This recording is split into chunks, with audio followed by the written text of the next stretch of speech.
The local high street, once a bustling mecca where everyone and their dodgy cousin Paul would be shopping day and night. But sadly, in 2025, the local towns and cities are suffering from more shop closures than ever before, resulting in hundreds of disused, old, and often gigantic retail spaces.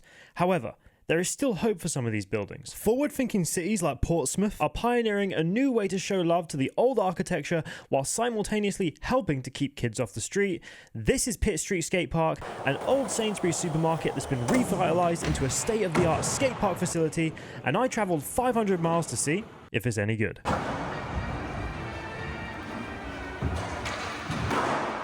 Alright my friends, hello and welcome to Pitt Street Skatepark. Now, across the world, you know that tons of retail spaces are being left derelict, unused, and just forgotten about by local councils. Some places, though, are really setting a brilliant trend when it comes to rehabilitating those places into sports facilities, and in this case, a skate park. This used to be a Sainsbury's, a giant supermarket. So with that being said, let's go see how it skates. So entering through the front door, on the left as you go in, you can expect to see the front counter where you will be required to fill out a waiver and pay around £10 for a session. Now if you've got your parents with you, there is a chilling area and a restaurant that actually does serve some good food, and a dartboard, a pool table, and all of it is free to use. But the main skate park is right through here. Alright, and just past the front desk into the main area. Obviously, we've all been in a supermarket and thought I would absolutely love to throw my board down and start doing some tricks. The floor looks perfect for it, right? Well, guess what? It actually is. And like I said at the beginning, when it comes to rehabilitating old areas, this and skateboarding go hand in hand perfectly. Let's talk about obstacles though, because they have really gone out of their way to make this place pretty much suitable for everyone. We've got a little bowl corner here with a hip. Honestly, this is half concrete and half wood, so you know that it's got like a nice diverse feeling if you want to practice concrete. Right there. You want a little bit of a softer landing? You got that too. If you follow me over here, we've got one of our more unique obstacles. Kind of like a green igloo. A proper 70s DIY skate park type lobby, which is probably what it's trying to replicate, right? If we spin the camera around, we've got a big driveway box with a handrail that man like Joe Hinson has probably torn to shreds.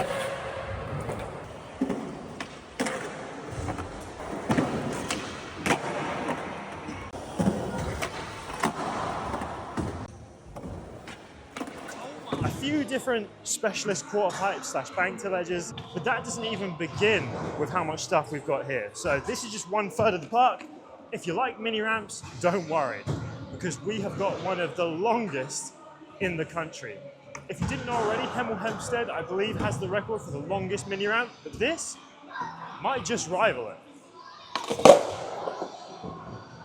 Again, it's got patches of concrete, patches of skate light, and patches of wood, but it actually flows quite nice.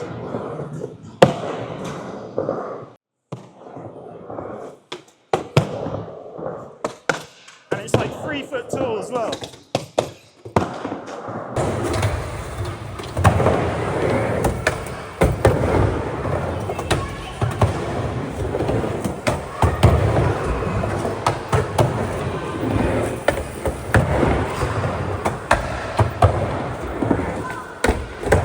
So yeah, if you're into mini ramps, or you want somewhere to practice skating in mini ramps, this is definitely the place, because there's so much space, so much coping to grind.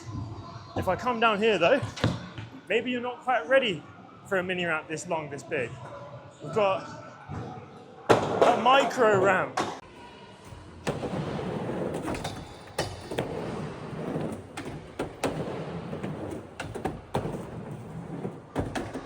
A little 2-footer that makes things a bit easier, a little bit more private if you want to try and not be in the way of everyone skating the long one.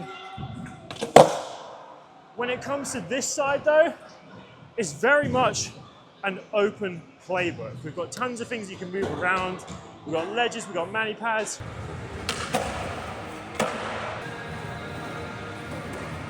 We've got little tiny ones, cinder blocks if you want to move them to make some gaps, and just a whole load of flat ground. Now, in the middle of the park, right behind where Pitt is filming, it's just like a big seating area for families and parents and stuff, so we're not going to point the camera directly in their faces, but moving over to the stairs, follow me this way.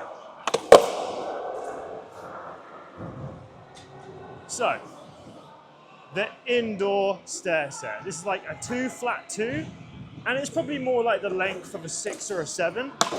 Overall, the height, not too bad. You're probably more worried about the length, but with a nice bank on the side and an option there. There are so many different creative ways you can hit this. Wall ride to gain speed from, to hit the rest of the park, and it just all connects really well. I don't know if you've noticed, but the pillars in the middle have also been fully ramped around just to add to the flow of the skate park. It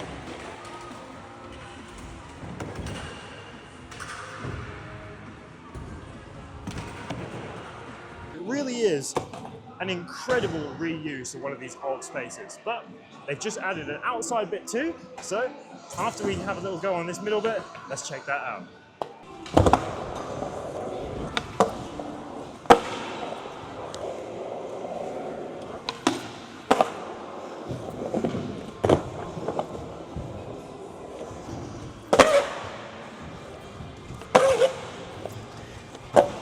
So the keen-eyed viewers amongst you will know I'm here with the boys Ashley Mercer right there, Sam behind him, and our brand new Escapism Skateboards team skater, Josh Hay. This guy's an absolute beast and you're going to be seeing a lot more of him, but for now, I'm just going to let the clips speak for themselves.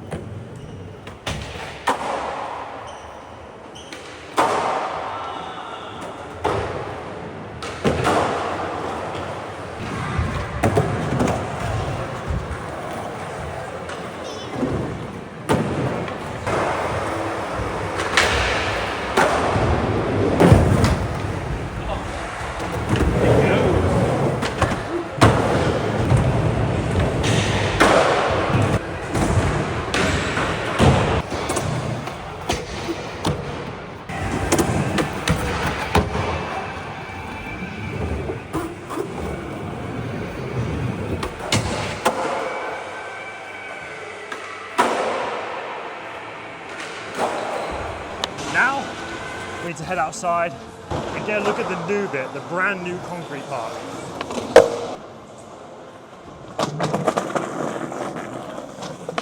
So, I believe this section was recently finished this year. And saying that, it's kind of a good thing that I've left it till now because I can include it in the video. If I'd have come here when I was planning to, I might have missed it. Anyway, the outside bit, extremely well built, very similar to the inside. Quarter pipe on the back, no coping required. Little bump.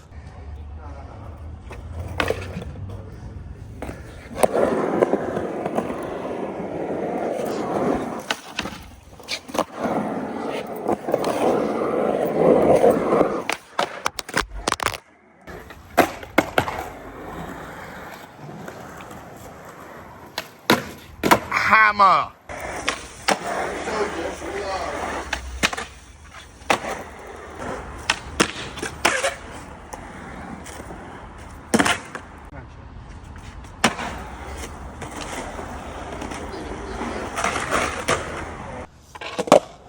Ledge, rail, snake run, slalom, slappy curb, and a few additional bits.